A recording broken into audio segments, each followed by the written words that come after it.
it's Christy. Welcome back to my channel.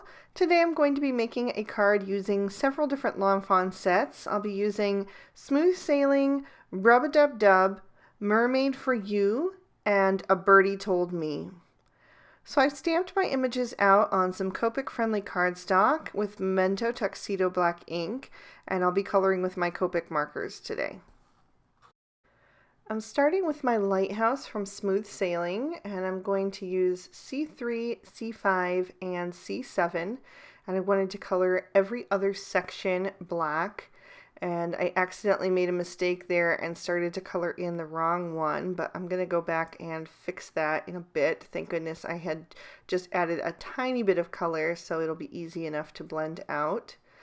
I'm adding a heavier shadow on the left-hand side so that I can have my light source coming in from the right, but I wanted to add a little bit of shadow on the right as well so that it creates that rounded appearance.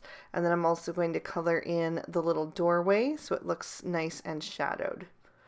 So I started with the C7 on the outside edges and then blended towards the center with the C5, and then the C3 is my highlight shade. Then for the white sections, the C3 is going to become my darkest shade, so I'm going to put in my shadows with that. I'm also going to carefully blend out that mistake that I made with the C7. And since there's a lot of colorless blender in that C3, it was pretty easy to blend out. I'm going to add the C1 to be my mid-tone, and I'm going to let that fade off into white. I'm also going to color in the little bird with those gray tones. I did add in the C0 for some lightness, and I want it to look like a seagull. So I'm adding a little bit of that C1 and C0 to the body. And then I decided to add in just a touch of the C3 for a shadow. And then for the wing, I'm actually going to use the C7 and the C5. So I can get a nice contrast on that wing. While I have those colors out, I'm also going to color in the hull of the larger of the sailboats. So that one is also from Smooth Sailing. And I'm being a little bit more heavy-handed on the left than the right, just like I did with the lighthouse. And I'm pulling that color toward the center. I'm pulling my mid-tone quite a bit further than I did on the lighthouse just because I want it to look really nice and black and glossy, because this would be in the water and be wet. So it would just have that darker look to it, I feel like. I used the C1 to color in the mast on both of the sailboats, and I thought about adding in the C0, but I ended up not even bothering. And then for my ship, I wanted to alter the sails a little bit. I wanted to do kind of a curved stripe on the larger sailboat and then a straight up across horizontal stripe on the smaller ship, just to add a little bit more detail. So I first sketched that in with a pencil, and then I went over the lines with a Memento Tuxedo black marker, which is the same ink that I used to stamp in. Then I'm going to just erase my pencil lines real quick, and then I can color that in. And it's just going to give me a little bit more personality on my ships because I'll be able to add in some extra colors. So I'm starting with the center stripe on the larger sailboat, and I'm using YR01, YR02, and YR04. And I wasn't sure exactly how to shade this so that it would look like it was billowing in the wind, so that the sail looked like it was kind of pushed out. So I started with the YR02, and then I added in a little of the YR04 on the right-hand side close to the mast. And then I blended that out completely with the YR01. And then I decided I really needed some shading on both edges so it would look pushed out in the center. So I went back and added the YR04 on the outside edge as well, and then blended towards the center with the lighter shades.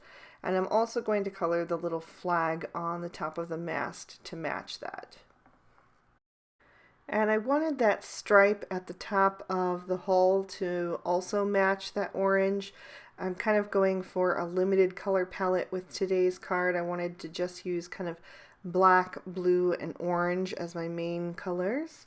So I'm trying to look for other ways to integrate that color palette into the scene.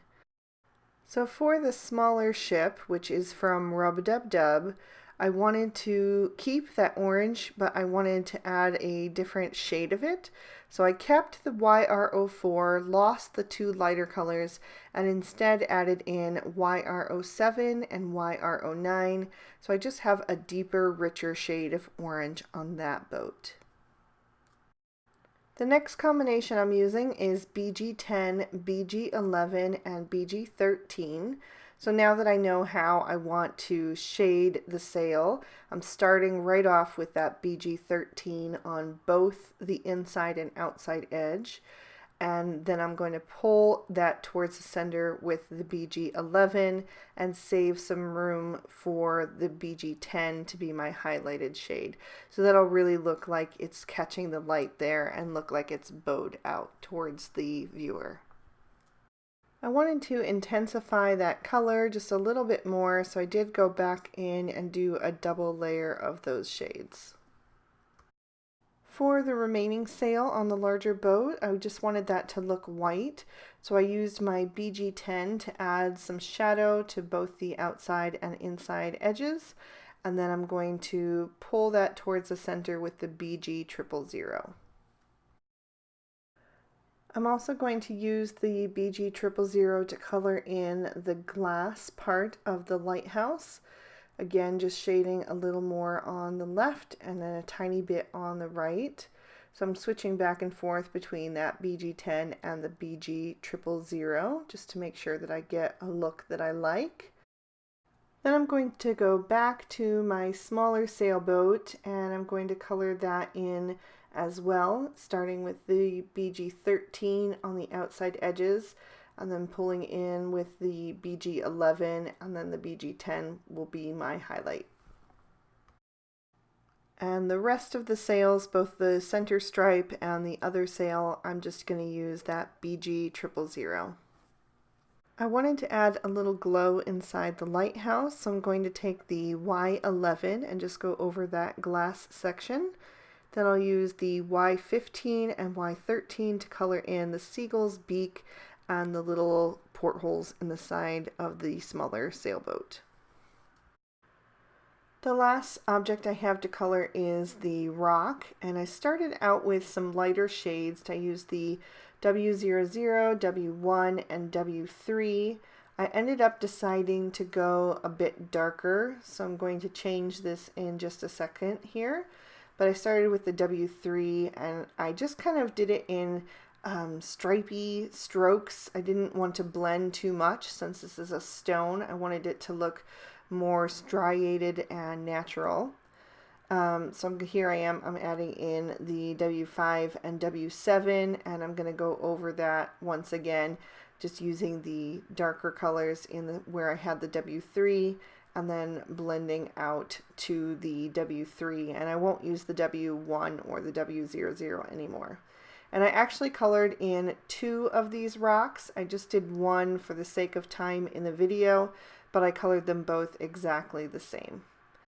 And the rock image is from the set Mermaid for You. So once I finish this last thing, I'm going to trim all of these out with the matching dies. So while I was at it, I also trimmed out several different colors of blue cardstock using the Lawn Fawn Stitched Simple Wavy Borders. And I've put them in my MISTI how they're going to be attached to the card so that I can stamp out my sentiment, which is Waving Hello from Mermaid for You. And I'm doing that in Lawn Fawn Blue Jay ink. So these are not attached, I just set them where I wanted them so that I could get my placement right for that sentiment. And then while I have my MISTI out, I'm also going to stamp on the inside of my card, and I'm using a sentiment and some images from Fantastic Friends. So now I can begin to build my scene, and I'm going to build it directly onto my card base, and it is a standard size A2 card base. So it's 4 1/4 tall by 5 1/2 wide. I'm going to start by adhering my lightest wave, which is the same color as the card base, so it will be the same color as the sky. But I'm going to build up in layers, getting darker and darker as I go. So next comes this pretty aqua color with the sentiment. Then I've got a nice pale turquoise. And then last I've got a nice deep blue. And the wave sections get smaller as they go back as well, with the exception of the front one. I did use the middle size die on the front and also on the third wave there. So once I have everything pressed down into place, I'm just going to open up that card base and trim off any excess. I didn't have my cardstock cut perfectly, so I can just trim it flush to the edges of the card. And then I'm going to do a study in perspective on this card. So if you had these images all lined up next to each other, they would not look proportionate to each other. But because I'm going to stagger them at different distances, it's going to look like they're all in balance. So I'm going to put one of the rocks toward the front in the first wave section, and then one of them towards the back in the third wave section. And then I'm going to add the lighthouse to the rock in the back. So it's going to be out at sea there on that rock outcropping. And then the larger of the two sailboats, that one's going to go a little bit more in front. So it's going to be in that second wave section and be closer to the viewer's eye. And then the tiny sailboat is going to go far in the back, so it's going to look like it's out at sea in the distance. And then I'm going to add the little seagull right in front, so he is closest to the beach. So everything feels a little bit more proportionate now that it's kind of staggered throughout the scene. Then I'm going to take a couple of the clouds that were from Smooth Sailing. There was also a stamp that you could have stamped these down, but I just wanted the white clouds, so I just used the die. There are two different sizes, so I added one of the larger clouds, and then I'm going to add two of the smaller ones. So one over on the left and one on the far right. To finish off my card, I'm going to pop it back in my MISTI, and I'm going to very carefully stamp out two of the seagulls that are in the Smooth Sailing stamp set. So those are also going to add a little more perspective as well. There's one that's a little closer and one that's a little further away. And that is going to complete my card for today. There's another peek at the inside. And I just love all that detail with the stitch waves and the different stamp sets that you can combine with Lawn Fawn. It's so much fun to mix and match their sets. So I hope you guys have enjoyed this video. If you did, please be sure to give it a thumbs up, and you can subscribe if you haven't already. I would love to have your support. If you'd like to continue watching, here's 2 extra videos I thought you might also enjoy. And I hope you all have an absolutely amazing day. Bye-bye.